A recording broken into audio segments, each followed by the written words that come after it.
नमस्ते सर्वांना, मी वनिता। माझ्या चॅनलमध्ये तुम्हा सर्वांचं खूप खूप स्वागत आहे। आज मी वाटाण्याची भाजी बनवणार आहे। त्यासाठी वाटाणे घेतले आणि मी भिजत ठेवलेले 5 तास आणि आता मी कुकरला लावून घेते। अगदी 2 शिट्ट्या काढून घेते। भाजीमध्ये मी एक बटाटा घेतला आहे आणि अशा फोडी केल्यात बटाट्याच्या। चला मग आता शिजवून घेते। वाटाणे छान शिजलेले आहेत। चला आता फोडणी देते। कढई ठेवली, त्यामध्ये तेल टाकले। तेल छान गरम झाले तर कांदा टाकते। एक कांदा घेतलाय, कांदा परतून घ्यायचा। थोडीशी कोथिंबीर टाकते,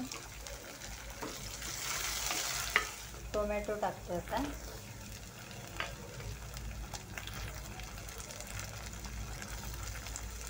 टोमॅटो पण छान असे परतून घ्यायचे। टोमॅटो छान परतून झालाय। चला आता आपण सुके मसाले टाकूया। थोडीशी हळद, लाल तिखट, 1 चमचा गोडा मसाला टाकणार आहे। आपल्याला परतून घ्यायचं। मसाले छान परतून झाले। आता हे वाटाणे घालून घेऊया।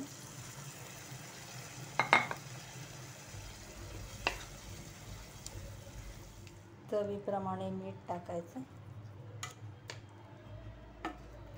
छान असं मिक्स करून घ्यायचे। असा गरम मसाला टाकायचा,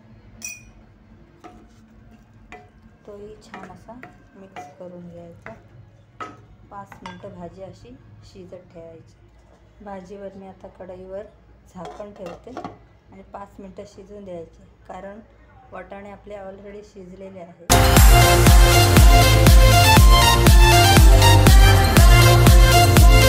वाटाण्याची भाजी आपली तयार झाली।